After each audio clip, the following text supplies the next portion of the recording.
Well, we are definitely descending into where I can't say for certain. October 22nd, 1899. Naturally once bled, the product must be scalded, de-haired, and scraped, ready for gambroling and evisceration. So they drain them completely. For this, we pass them through the steam reservoir, which is kept at a constant temperature by passing excess high-pressure venting from the engines via the boiler in series of large copper pipes into a stone chamber just below the workhouse. At the center of the machine, there is a component that must be kept at a consistently low temperature, which controls operations of the processing of product throughout the system. Alongside this, refrigeration is of the utmost importance in retaining product quality, and this also requires heat to be removed from certain areas of the machine. Two problems are therefore combined into a single solution: the removal of heat from some areas and the requirements for increased heat in others. Conducting panels draw heat from the principles of convection regulated by the boiler and sending freezing air along one set of pipes in one direction and superheated vapors in another. Like, this machine is so incredibly efficient. Isn't it dangerous allowing this filthy discharge to collect so close to the core? We can use the flow to drive the turbines. There will always be a torrent of excreta flooding through these tunnels. We can use this to supplement the steam production and ensure constancy. God, the stench! This fecal matter is the true product of the age. Great. So this is actually excrement.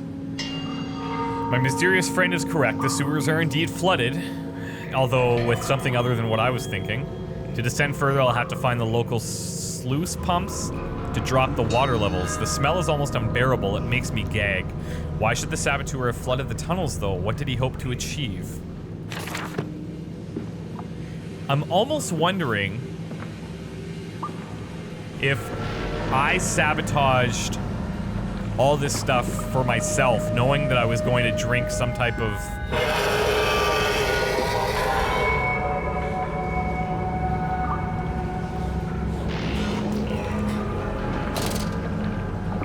I don't know if I should be going down there.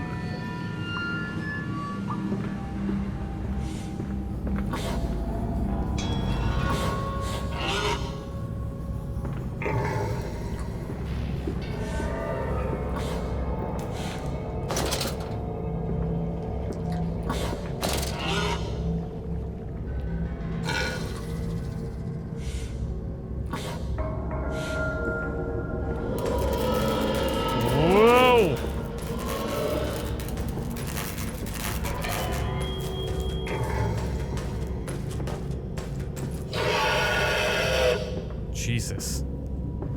What I was saying is that maybe I sabotaged all this stuff because I knew that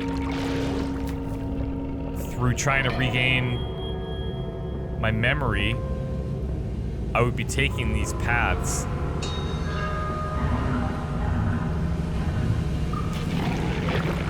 Whoa. Oh, F that! I know exactly what that means. And I am not ready to deal with that right now. Uh-oh. Okay, I think I'm getting ahead of myself here.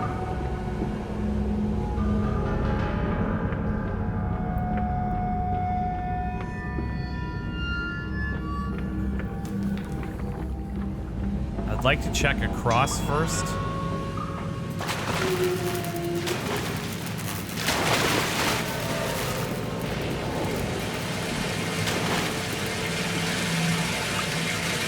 Okay, no, I do have to go. And there's something in the water.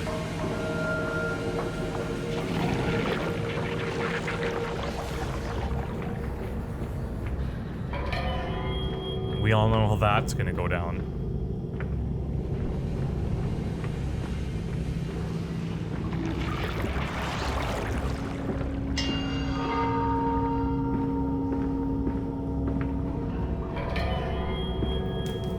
Sluice 1, Sluice 2.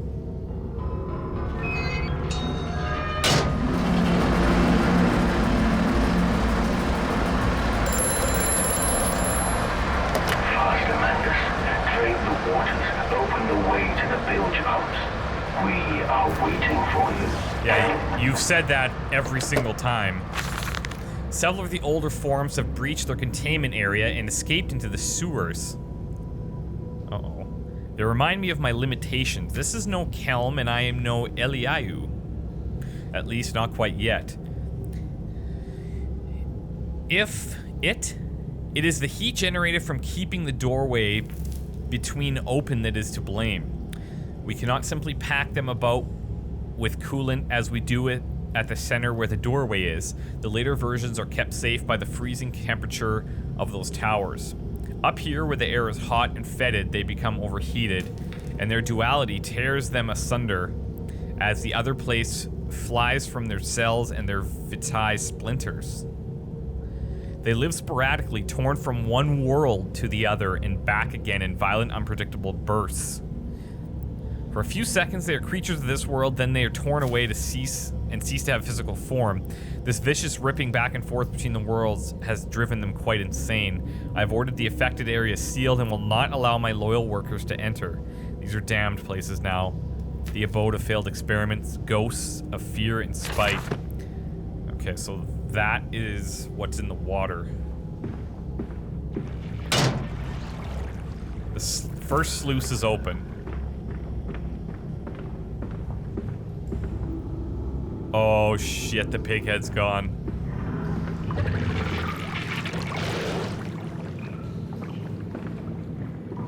Wait, isn't... Oh, these are...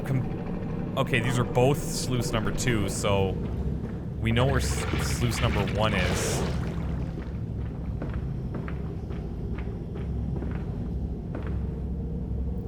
What? Oh, interesting. Oh. Okay.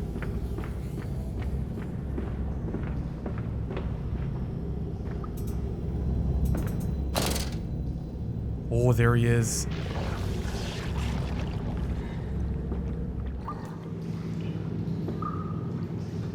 There he was.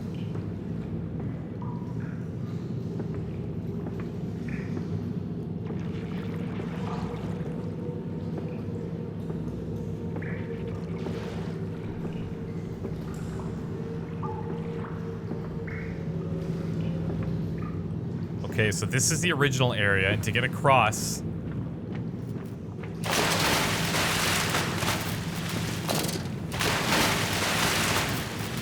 Does that thing only react to me when I'm running?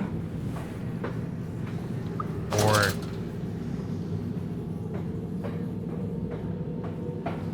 I'm not sure.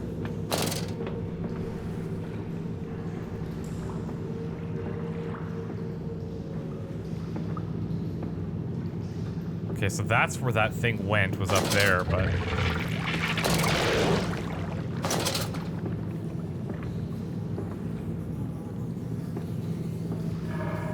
But we can save them.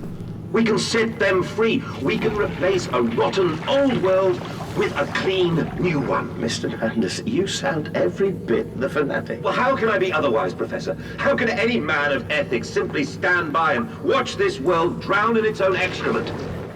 And your engineer, this visionary with whom you embarked upon this course, does he share your views? Indeed he does. Indeed he does. The poor fellow has seen it all before. Now, this is not the first great civilization he has wept for. And so you set about things immediately upon your return? Naturally. These things cannot be left to rot upon the tree. And sponsors were remarkably easy to find. I tell you, Professor, a trail of greed brings rich men to your door like pigs to truffles. Okay, so that's telling me that I didn't do this alone. I had an engineer helping me. Perhaps the man on the phone?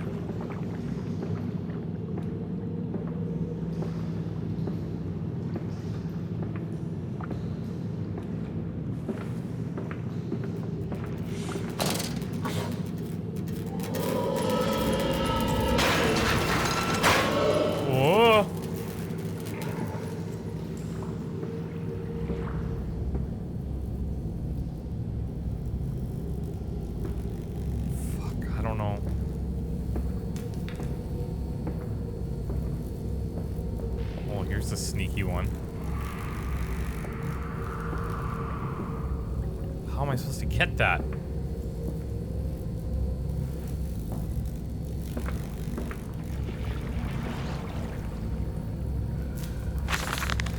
$1899, February 17th. And I said, "Look, my darlings, can you see it?" And they said, "Yes, Daddy, yes, we see it. A tall, weathered cap of steel-sided pyramid. So like those of Egypt.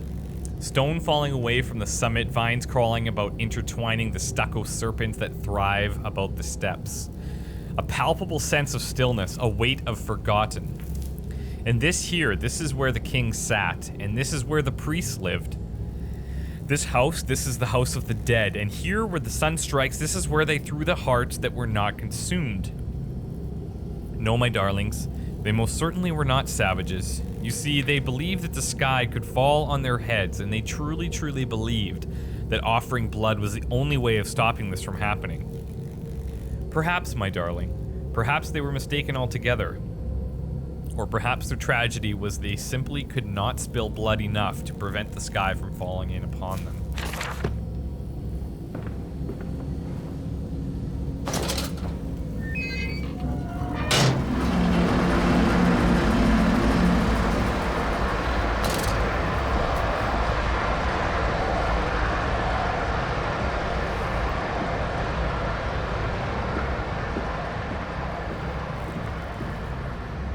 I wonder if that space was open before, and through opening these, that gate was closed. Mandus, post-diluvian. That's done it. Now I can enter the strange decontamination chamber once again and move onwards. The waters are pushed back, making the way to the bilge clear, where I can divert the remainder of this filthy torrent back into the Thames where it belongs and clear the path to the center of the machine.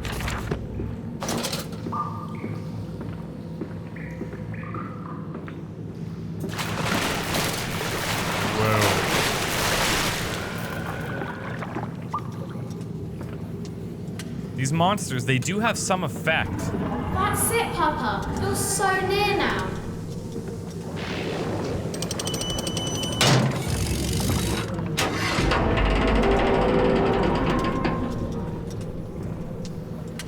Okay, that's gonna take me through to the other side. What's up there, though? I have to see.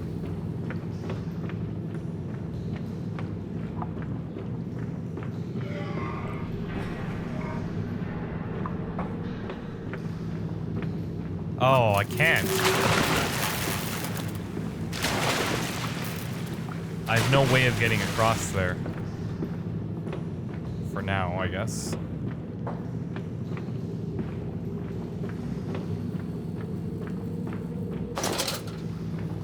See, because there's this... Oh, we've actually been up there already, because this is where we saw Sluice Gate 2. Alright, well, we know how to do this. If I can remember.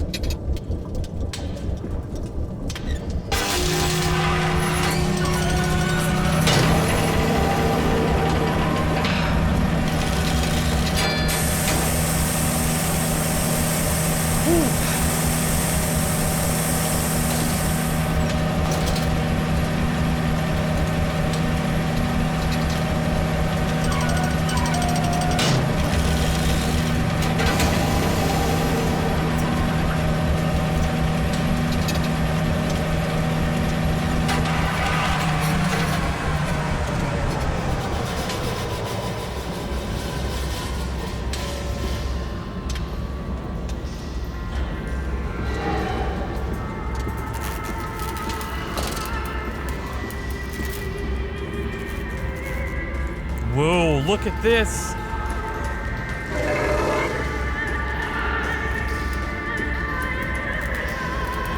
Oh, there's more than one.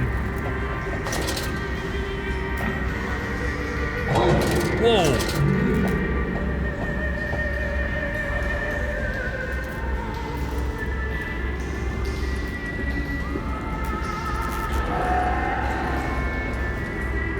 Oh, what?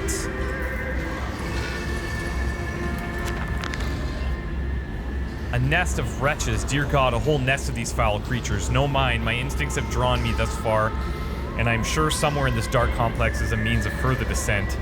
I will not see their faces as they go about their dark business, and yet I watch them sleep and eat and play, and they are so very human, so very childlike. And I will not think of what I have seen of the chairs and the cages, and I will not think of how much monsters may be sculpted.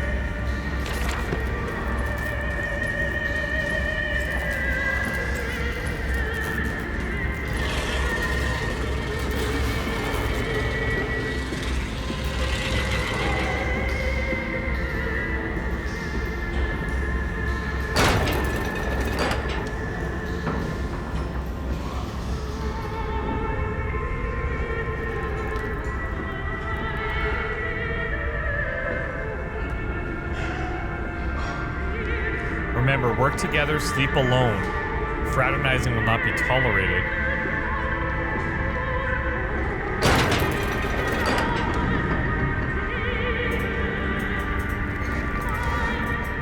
Oh, wait.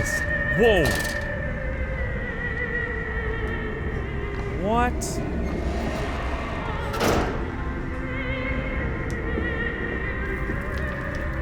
None of the others have that.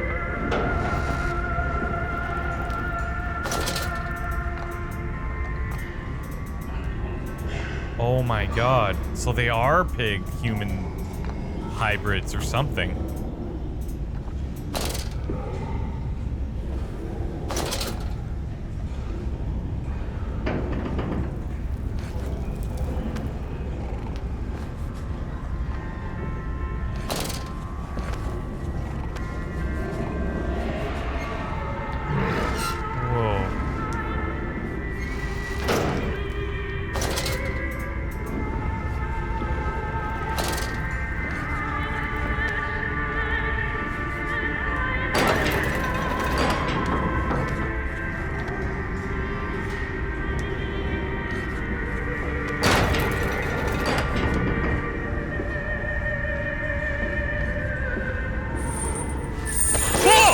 Jesus, shit! Oh.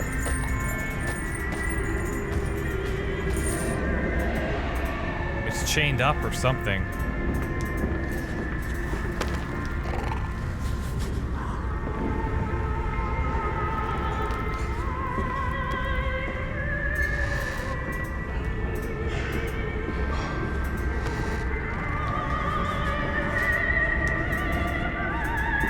There's one in every single room.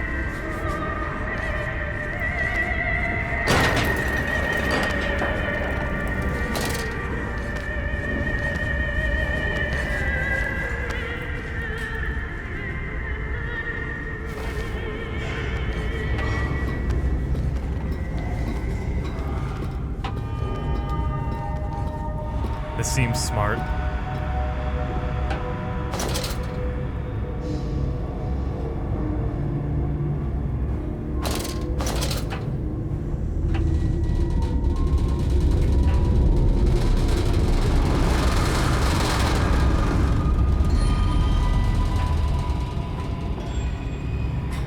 All connected somehow?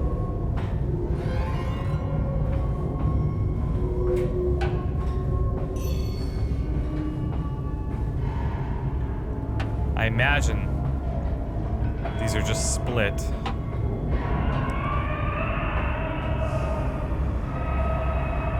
Whoa.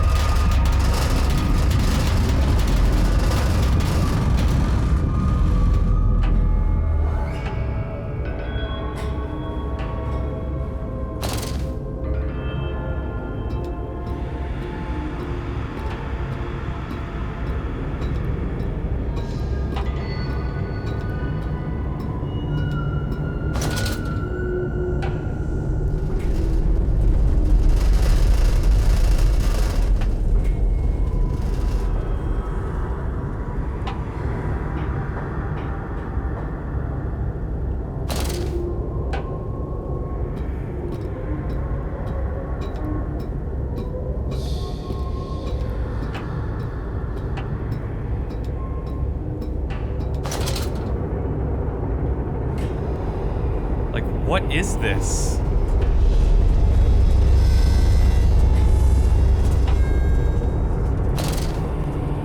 just going deeper and deeper and deeper.